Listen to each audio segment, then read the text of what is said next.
We'll have a moment of silent meditation and pledge to the flag first.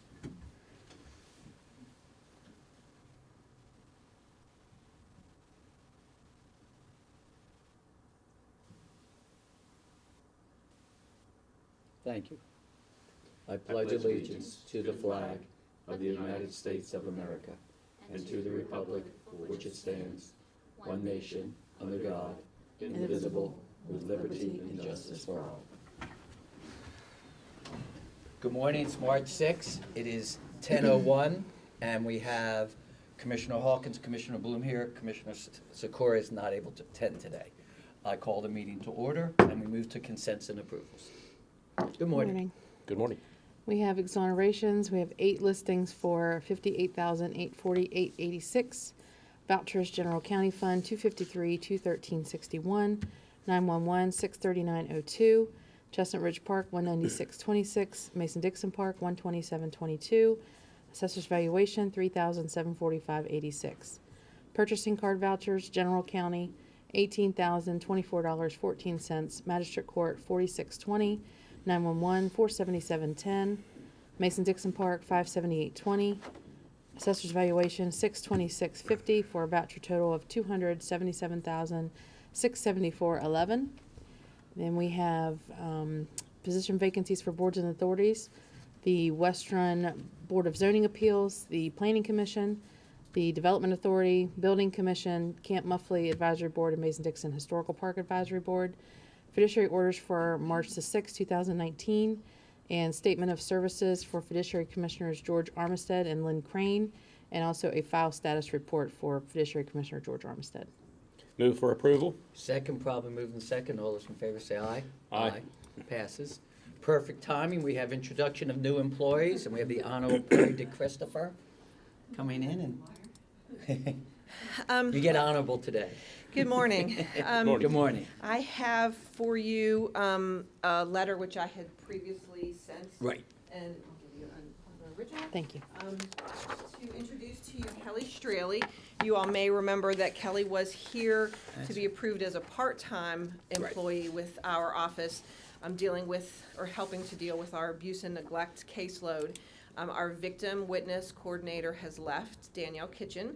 And Kelly was, little known fact, one of the original victim witness program coordinators back in the late 90s. Late 90s, yeah.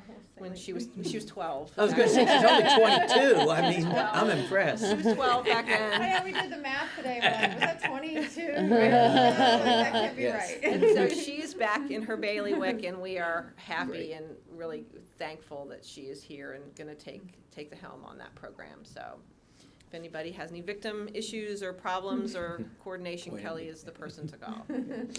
Move for approval. Second, proper moving second. All those in favor say aye. Aye. Welcome Thank you. back and Thank you. congratulations. Good to have you You again. look Thank great you. at 22. Is there anyone else that we have new employment personnel? Not that I know of. Okay. At this time, we will have comments from the public, and I know we have an individual I've asked to speak. So if you'd like to come forward to the podium, Rachel, and explain who you are and who you represent and why I asked you to come. Well, thank you. Rachel Cohen. I'm the Chief Program Officer for the West Virginia Coalition to End Homelessness. We are the state advocacy body for issues surrounding homelessness. We're a direct service provider, so we have housing staff and outreach staff that cover Morgantown, Fairmont, Clarksburg, so north central West Virginia.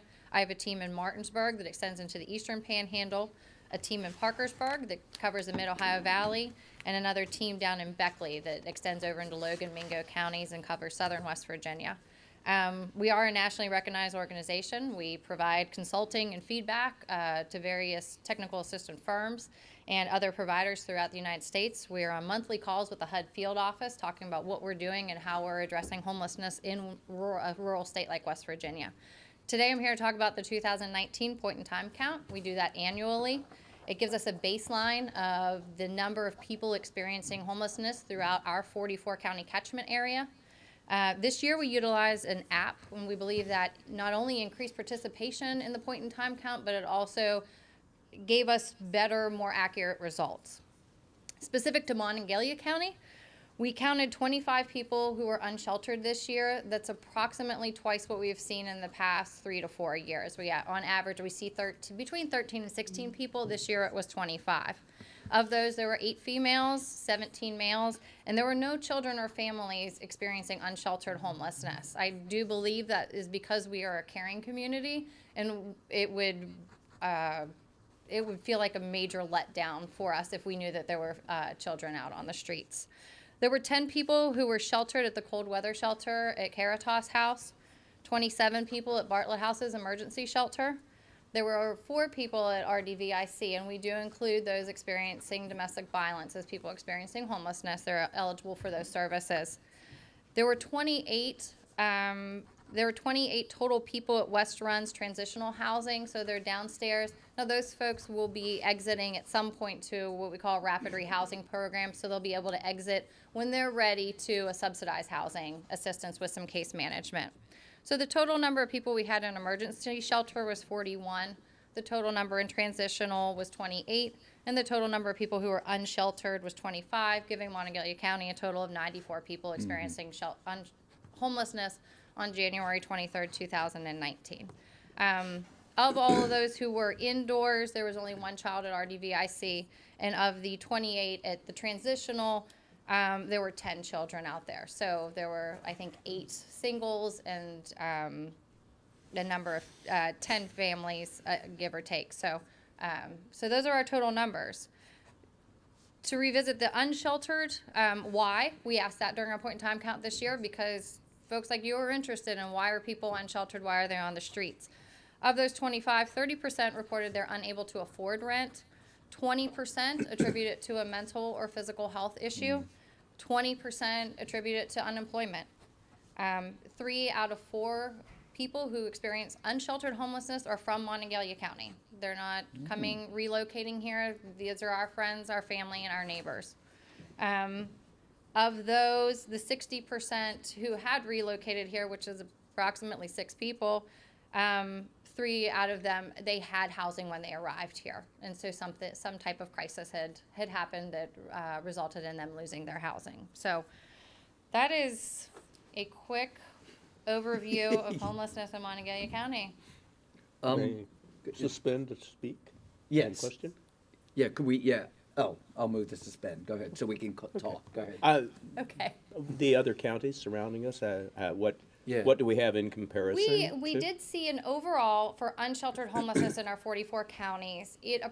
It went up to approximately 180 people. In the past 2 years, we've seen 85 in 2017, approximately 100 in 2018, and so approximately 180 in 2019. So our numbers went up across the board. I think almost every community that we deal with saw an increase in unsheltered homelessness this year. So trying to figure out the ultimate reason, I don't have it because we've increased how many people we have out there doing the services. So I don't know.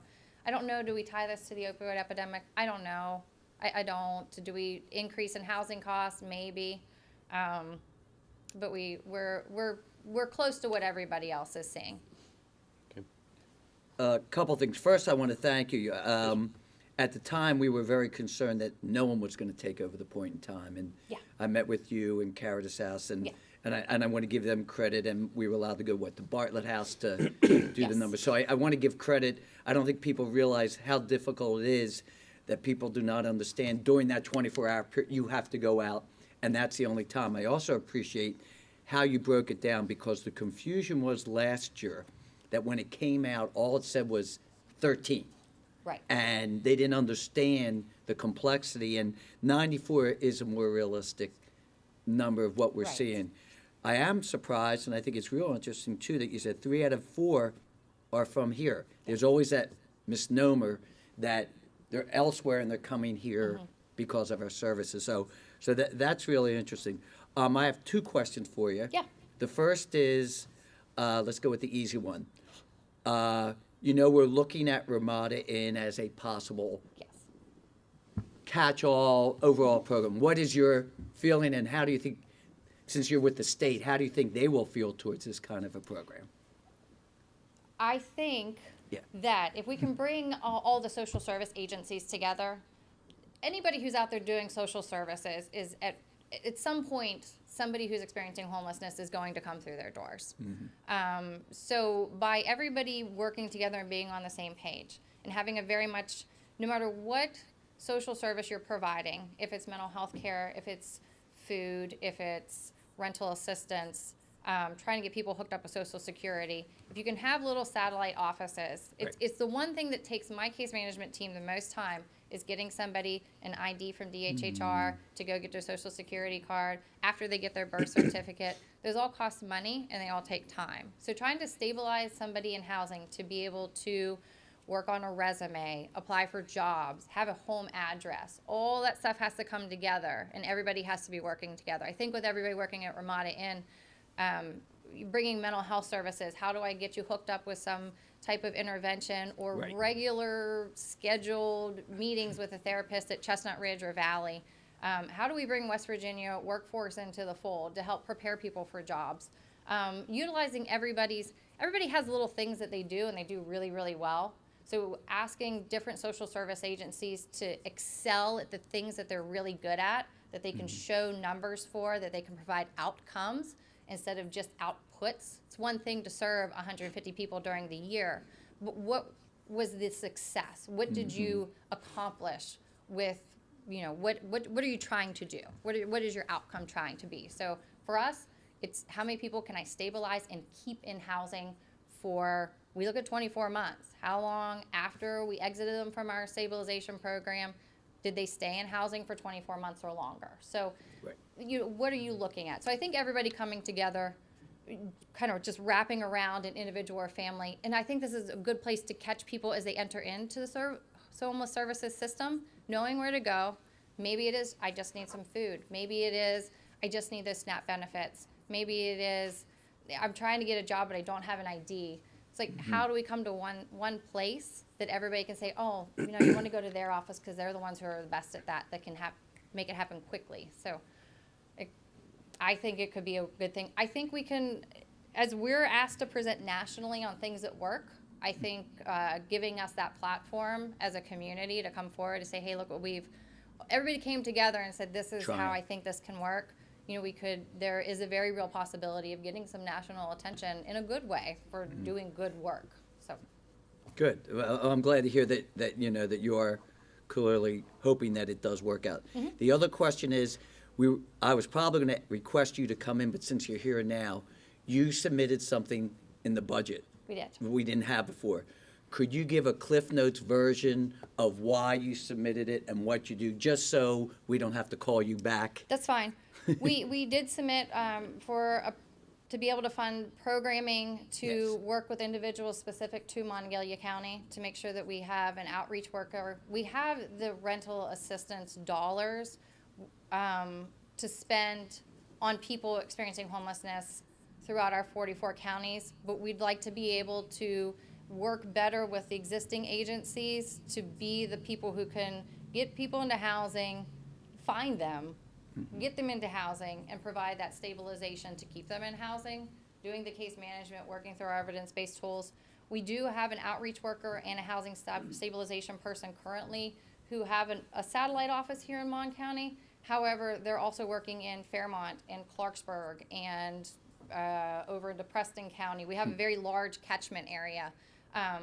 But I feel like if we could have staff that were specific to Monongalia County, working here, working with landlords, that's our I know, it's our thing. It's being here all the time will allow us to build a better relationship with landlords, to be able to get those affordable units, to be able to get the folks off the streets out of the shelters into market rate rentals so that they can have jobs, interact with the community as, we have success, to just be somebody's neighbor again, so.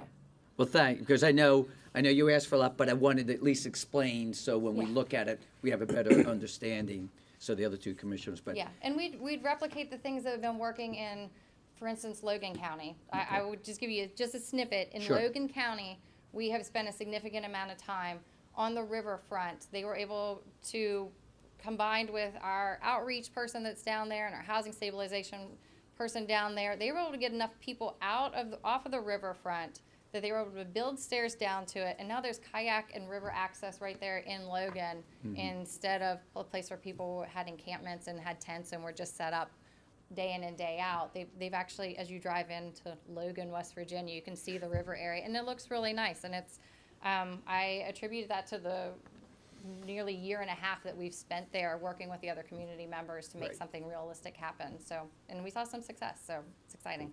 Well, good. Thank you. Thank you so much, and I appreciate you extending and answering my questions. No problem. Thank you, Rachel. Uh-huh. Is there anyone else who would like to speak? Sure not. Okay, moving on. Colleen, grants. We don't have any grants yet. Good. Correspondence. Received second quarter financial statement from the Mountaineer United Soccer Club, and that's it, correct? Yep, Okay. I just received one more. Oh, okay. It's a thank you letter from the Monongalia County Health Department for the funding for the Panorex machine for the Yes. mobile dental unit. And it's for attending the Smile Express floss cutting. Yes, That was signed by Dr. Smith and Dan Carrier. great. New business, to consider joint county-city appointment to the Mon County Urban Mass Transit Authority. Is there any unfinished business? Oh, I think, but that was all the unfinished business, was it? Yeah. That was not unfinished, that was correspondence. Correspondence, we don't have any unfinished business, No, right? sir. Sorry. Now, new business. To consider joint county-city appointment to the Mon County Urban Mass Transit Authority. Okay, so we have a joint city-county appointee. His name is Clement Solomon. His term expired at the end of December. And I've been going back and forth with the city of Morgantown. They did go ahead and approve it. City council went ahead and approved it. So we are now ready to do the same. Move for approval. Second, proper moving second, all those in favor say aye. Aye. Okay, to consider request by Indigo Visions for use of the Mon County Courthouse Square on March 9th for art crawl. I think self-explanatory. Pretty much. Move for approval. Second, all those in favor say aye. Aye. Consider approval for requisition to number 13 for the Morgantown Industrial Park Series 2017A Phase 2 Project Fund. Okay, the requisition is for $35,250. The West Virginia Research Corp will receive $15,000 for their economic impact study, and Adrian Enterprises will receive $20,250 for project management. Move for approval. Second, proper moving second, all those in favor say aye. Aye. Any other new business? No, sir. Okay, go into reports from any elected officials. Any elected officials? Okay, great, we're on a roll. Reports from county commissioners, Ed? The Planning Commission Selection Committee has been communicating by email to narrowing down those candidates for interview for Mr. Wood's replacement. Yesterday, we did have our meeting out at Mylan Park for looking at what's going on with the new extension and 4-H center, and work is still proceeding apace on the steel frame erection. And Friday afternoon, we'll begin our preliminary discussion of budget requests and funding. And that's all I have. Okay. Just real quickly, the three of us, Colleen, Minetta, myself, went to the NACO National Association of Counties Legislative Conference. And actually, it was very, very good. It was in D.C. It was the first time I attended the Healthy Counties Advisory Board, and there's going to be some things I hope that we'll be able to use out of that. But more importantly, we attended a meeting, and I'm real excited. It was called Reimagining County Behavioral Health Crisis Response Systems and Policies. I'm really glad Perry's here, because the workshop presented engagement strategies, quote, for counties to use to build regional and state support to redesign crisis response system. It was really, really unique, because there's all this grants and funding now looking at that. I happened to mention about what we're doing with Ramada Inn, and they were excited because we didn't have any plan yet, and we're going to be working with them, NACO and the federal government, to come up with some ideas of what's working, how we can work together and help fund it. So it's a really exciting time. They loved our idea. They thought that we were at the doing it correctly, and it's just something that I thought was just an amazing conference, and One final little tidbit I will say, I'm excited. If you look on the national news on Sunday, at the 42nd mark, they have me speaking in front of the Rural Commission, and I'm using my hands. And it was pretty exciting, so I have to admit, I was pretty excited about that. With that, anything else? Move to adjourn. Okay, second, we be gone. Thank you.